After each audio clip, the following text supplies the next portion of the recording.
Hello everyone and once again welcome back to Umar Taskeer YouTube channel. Myself Umar Taskeer. Guys, Shopify SEO का हम लोग का course चल रहा है और पिछले वीडियो के अंदर हम लोगों ने देखा था कि किस तरीके से हम प्रोडक्ट पेज का जो ऑन पेज है वो कर सकते हैं। और प्रोडक्ट पेज के रेफरेंस में हम लोगों ने एक चीज को समझने की कोशिश करी थी कि स्कीमा बहुत इंपॉर्टेंट चीज है और आपको इस प्रोडक्ट स्कीमा को इंप्लीमेंट करना पड़ेगा अपने प्रोडक्ट पेजेस के ऊपर। जब हम स्कीमास की बात करते हैं तो बेसिकली दो टाइप ऑफ स्कीमास बहुत ज्यादा इंपॉर्टेंट हो जाते हैं शॉपिफाई वेबसाइट के लिए। एक होता है हमारा प्रोडक्ट स्कीमा जो बेसिकली आपके प्रोडक्ट पेज के ऊपर होता है, और एक होता है आपका आइटम लिस्ट स्कीमा जो बेसिकली आपके कैटेगरी पेज के ऊपर होता है। अब जैसे एग्जांपल के तौर पे मैं यहां पर आता हूं और मैंने यहां पर टाइप किया लैपटॉप माउस, और अगर मैं नीचे रिजल्ट्स पे आऊं तो आप देखिए यहां पर आपको क्रोमा की वेबसाइट में नीचे कुछ यहां पर आपको कुछ एडिशनल चीजें दिख रही है, जैसे रेटिंग्स वगैरह आपको यहां पर दिखाई दे रही, right. Now this is coming because of the product schema और the schema which is implemented on this specific website.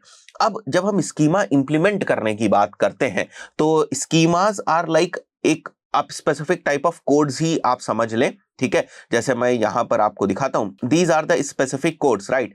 सो ये वाले जो हमारे कोड होते हैं ये आपके जेसन एलडी कोड्स जो है इनको आपको अपने प्रोडक्ट पेज के ऊपर जो है वो लगाना होगा, हर एक स्पेसिफिक प्रोडक्ट पेज के ऊपर लगाना होगा। तो क्या हमें मैनुअली एक एक करके जाकर हर एक स्पेसिफिक प्रोडक्ट पेज के ऊपर इसको लगाना पड़ेगा? नहीं, ऐसा नहीं है। देखिए, आपको ना एक स्पेसिफिक जो फॉर्मेट है वो आपको अपने डेवलपर को बताना पड़ेगा। जब आप अपने डेवलपर को वो फॉर्मेट बता दोगे तो डेवलपर आपकी शॉपिफाई थीम में प्रोडक्ट्स जो है या प्रोडक्ट पेजेस जो है वो किस तरीके से रेंडर हो रहे हैं उसको आइडेंटिफाई करेगा और वहां पर जाकर एक डायनेमिक कोड इंसर्ट कर देगा। जैसे अगर मैं आपको यहां पर दिखाऊं तो यहां पर आप देखिए, यहां पर आपको एक प्रोडक्ट स्कीमा का कोड दिख रहा है जिसमें अगर आप देखें तो कॉन्टेक्स्ट स्कीमा है, टाइप प्रोडक्ट है, ठीक है। अब नेम में जो वैल्यू आ रही है देखिए, ये डायनेमिकली प्रोडक्ट का टाइटल जो है वो ऑटोमेटिकली आ रहा है, ये स्टैटिक नहीं है। मतलब यहां पर मैं किसी प्रोडक्ट का नाम नहीं रख रहा हूं, लेट्स से लैपटॉप नहीं रख रहा हूं या लेनोवो नहीं रख रहा हूं, यहां प्रोडक्ट टाइटल जो है उसके थ्रू नेम के अंदर डायनेमिकली प्रोडक्ट टाइटल की वैल्यू जो है वो इंसर्ट हो जाएगी। अब कई बार ऐसा होता है कि बहुत सारे शॉपिफाई डेवलपर शॉपिफाई स्टोर के बैकएंड की कोडिंग में कुछ मॉडिफिकेशंस कर देते हैं, तो जरूरी नहीं है कि यही जो स्टैंडर्ड फॉर्मेट है प्रोडक्ट स्कीमा कोड का यही आप जाकर सीधे सीधे चिपका देंगे और आपके सभी प्रोडक्ट पेजेस के ऊपर प्रोडक्ट स्कीमा लग जाएगा। तो दो मुद्दे यहां पर आते हैं। एक तो ये कि ये जो प्रोडक्ट स्कीमा आप देख रहे हो यहां पर, ठीक है, जरूरी नहीं है कि ये प्रोडक्ट टाइटल भी उसी तरीके से हो, शॉप यूआरएल भी उसी तरीके से हो, पेज का डिस्क्रिप्शन भी इसी तरीके से हो सकता है डेवलपर ने इन चीजों के जो नाम है वो बदल दिए हो। पहला पॉइंट ये।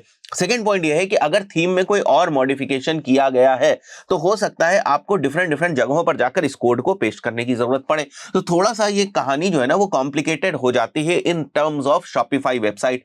वो कॉमर्स में काम बड़ा आसान होता है, आपके पास बहुत सारी प्लगइन्स वगैरह होती है जिससे कि आप ऑटोमेटिकली डायनेमिकली जो है वो स्कीमास को जनरेट कर देते हैं। जब मैं ऑटोमेटिकली और डायनेमिकली कह रहा हूं, इसका ये मतलब है, ऑटोमेटिकली का मतलब यह है कि आपको हर बार जाकर जो है वो कोड डालने की जरूरत नहीं है, और डायनेमिकली का मतलब यह है कि एक ही बार में सभी प्रोडक्ट पेजेस के ऊपर जो है वो कोड डिप्लॉय हो जाता है और according to the information present on those product pages वो स्कीमा उस तरीके से जो है वो इंफॉर्मेशन को रेंडर कर लेता है। तो ये ऑटोमेटिकली और डायनेमिकली का मतलब ये है। अगेन, अगर आपको डेवलपर से ये काम कराना है तो आपको इस तरीके से डेवलपर को ये कोड देना पड़ेगा और डेवलपर को ये बोलना पड़ेगा कि भैया ये स्कीमा का फॉर्मेट है और मैं ये चाहता हूं कि ये प्रोडक्ट स्कीमा हमारे सभी प्रोडक्ट पेजेस के ऊपर आ जाए और उसमें ये सारी जो इंफॉर्मेशन है वो पॉपुलेट हो जाए। अब वो डेवलपर अपने अकॉर्डिंग जो है उसको इंप्लीमेंट कर देगा, बस आपको चेक करने की जरूरत है। अभी हम लोग उसको भी देखेंगे किस तरीके से आप उसको चेक कर सकते हैं कि आपकी वेबसाइट के ऊपर जो प्रोडक्ट स्कीमा है वो लगा है या नहीं लगा है।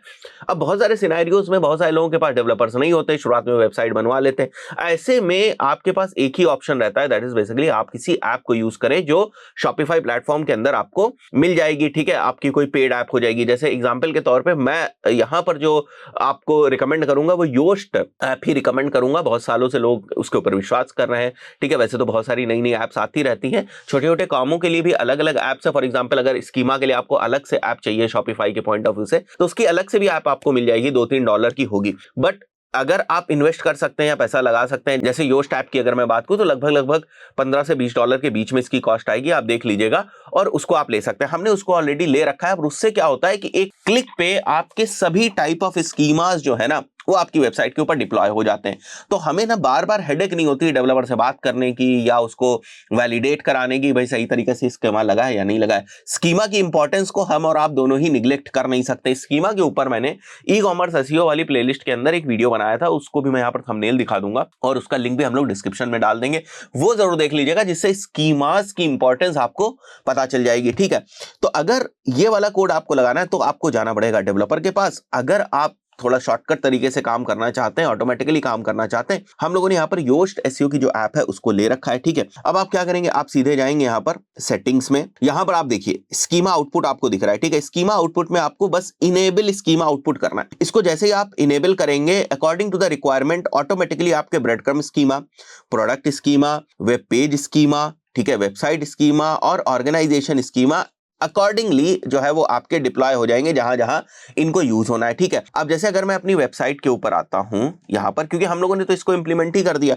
और मैं किसी एक स्पेसिफिक प्रोडक्ट को ओपन करता हूं, लेट्स से मैं इस प्रोडक्ट को ओपन करूंगा। हमें क्या करना है, स्कीमा को चेक करने के लिए व्यू पेज सोर्स के ऊपर जाना है, कंट्रोल F करना है, स्कीमा सर्च करना है। अब जरा अगर आप यहां पर देखें तो देखिए ये योस्ट से जनरेटेड स्कीमा है, और ये कौन सा टाइप ऑफ स्कीमा है, वेबसाइट टाइप ऑफ स्कीमा है। ठीक है भाई, मैं तो प्रोडक्ट पेज के ऊपर हूं, मुझे तो प्रोडक्ट वाले स्कीमा में ज्यादा इंटरेस्ट है। ठीक है, ये अगर आप देखो तो यहाँ पर आइटम पेज भी आपको यहाँ पर दिख रहा है। ठीक है, मैं नीचे आता हूं और यहां पर अगर आप देखें this is the product schema, और प्रोडक्ट स्कीमा से रिलेटेड देखिए एग्रीगेट रेटिंग्स में भी आपको रेटिंग्स देखने को मिल रही है यहाँ पर। ठीक है, अगर मैं वापस आपको यहाँ पर दिखाऊं तो जो भी रेटिंग्स होंगी यहाँ पर, राइट, जो भी रेटिंग्स होंगी यहाँ पर, those ratings you can see over here dynamically. ठीक है, रिव्यू का काउंट आपको यहाँ पर भी देखने को मिल रहा है। तो ये सारी इंफॉर्मेशन जो है, जब गूगल का जो क्रॉलर है वो आएगा आपकी वेबसाइट के ऊपर, आपके कोड को स्कैन करेगा, तो ये सारी इंफॉर्मेशन को भी देखेगा, and based on these information SERPs में आपके रिजल्ट्स को दिखाएगा। So this is a very useful concept that you have to deploy. तो हम लोग को कोई अलग से एक्सरसाइज करने की जरूरत होती नहीं है, हमारा सारा काम ना बिकॉज ऑफ दिस प्लगइन जो है वो बड़ी आसानी से हो जाता है। तो जितने भी स्कीमास हम लोगों को लगाने की जरूरत है वो ऑटोमेटिकली हमें लग गए। जैसे अगर आप देखो तो यहाँ पर लिस्ट आइटम जो है वो भी स्कीमा आपको देखने को मिल रहा है। ठीक है, तो यहाँ पर अगर आप देखोगे तो आइटम लिस्ट एलिमेंट के अंदर अगर आप देखें तो टाइप लिस्ट आइटम्स भी आपको देखने को मिल रहे हैं। तो जिन जिन स्कीमास की जरूरत है ई कॉमर्स के पॉइंट ऑफ व्यू से ऑटोमेटिकली डिप्लॉय हो जाता है, और आपकी जो डेवलपर वाली हेडेक है वो ऑलमोस्ट जीरो हो जाती है। अच्छा, ये वाला जो तरीका था ये मैनुअली चेक करने का तरीका था, ये हमारे स्कीमा लगे हैं या नहीं लगे हैं। ठीक है, अगर आप यहाँ पर स्कीमा वैलिडेटर से चेक करना चाहे तो वो भी कर सकते हैं। आप स्कीमा वैलिडेटर डालेंगे, आप स्कीमा मार्कअप वैलिडेटर आ गया, आपको इसके ऊपर क्लिक करना है और यहाँ पर आपको अपना यूआरएल जो है वो मेंशन करना है। ठीक है, जिस भी पेज के रिगार्ड्स में आपको स्कीमास को टेस्ट करना है। अब अगर आप मैनुअली वगैरह लगा रहे हैं, डेवलपर से लगवा रहे हैं, तो वहां पर कोड तो रिफ्लेक्ट हो जाएगा, but whether every information is correct और नॉट वो आपको यहाँ पर स्ट्रक्चर डेटा वैलिडेटर से पता चलेगी। तो इसको क्विकली हम लोग रन करते हैं और यहाँ पर हम लोग देखेंगे कि सारी चीजें ठीक है या नहीं है। तो देखिए जैसे ही मैंने यहाँ पर यूआरएल डाला था, ये वाला वैलिडेटर हमारे कोड को स्कैन करेगा और उसने आइडेंटिफाई कर लिया कि भैया एक प्रोडक्ट स्कीमा मिला हुआ है